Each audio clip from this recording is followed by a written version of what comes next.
ஒவ்வொருவரையும் இயேசு கிறிஸ்து நேசிக்கிறார். இயேசு கிறிஸ்து நேசிக்கிறார். இயேசு கிறிஸ்து நம்மை தேடி இந்த உலகத்துக்கு வந்தார். இந்த உலகத்திற்கு வந்தார். வேற எதை தேடியும் இயேசு கிறிஸ்து வேற எதை எதிர்பார்த்தும் இயேசு கிறிஸ்து இந்த உலகத்துக்கு வரவில்லை.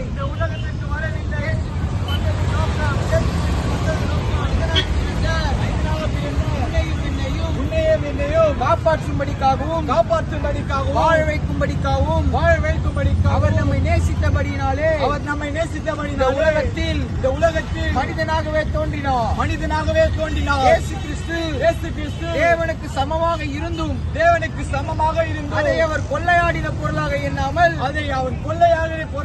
அத்தனை மகிமையையும் இழந்தவராக மனிதனுக்காகவே இந்த உலகத்தில் சாபமாக ஒப்பு கொடுக்கப்பட்டார்.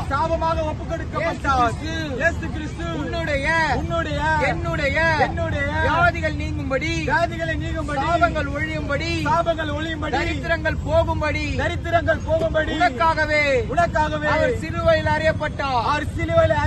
அவர் உடம்பு முழுவதும் பாதாள கிழிக்கப்பட்டது.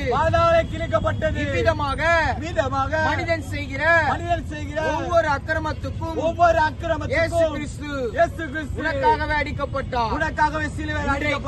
இன்றைக்கு மனிதர்கள் தெய்வங்களை தேடி காடுகளுக்கும் மலைகளுக்கும் கோவில் குளங்களுக்கும் புண்ணிய ஸ்தலங்களுக்கும் சென்று பார்க்கிறார்கள். ஆனால் நாங்கள் அறிவிக்கிற இயேசு கிறிஸ்து மனிதனை தேடி மனிதனாகவே வந்தார்.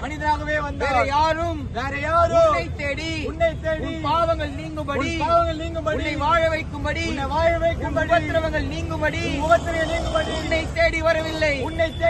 நாங்கள் அறிவிக்கிற ஆண்டவராக இயேசு கிறிஸ்து நம்மை தேடி வந்தார். நம்மை தேடி வந்தது மாத்திரமல்ல நமக்காக ஜீவனை கொடுத்தார். ரத்தத்தை சிந்தினார். அவர் நமக்காகவே மரித்து போனார். அவர் நமக்காகவே மூன்றாம் நாள் உயிரோடு எழுந்தார். அவர் இன்றைக்கும் ஜீவிக்கிறார். இயேசு கிறிஸ்து மரித்து மண்ணோடு மண்ணாக போயிருந்தால் அவரை பற்றி அறிவிக்க வேண்டிய அவசியம் எங்களுக்கு இல்லை. ஆனால் இயேசு கிறிஸ்து மரித்தார். மூன்றாம் நாள் உயிரோடு எழுந்தார். அதன்படியே இயேசு கிறிஸ்து இன்றும் ஜீவிக்கிறார் என்று அந்த ஒரு நம்பிக்கையோடு இயேசுவை பற்றி அறிவிக்க வந்திருக்கிறோம். உங்கள் மனதில் ஒரு குழப்பங்கள் இருக்கலாம், எண்ணங்கள் இருக்கலாம். இன்றைக்கு இயேசு அதை மாற்றி போடுவார்.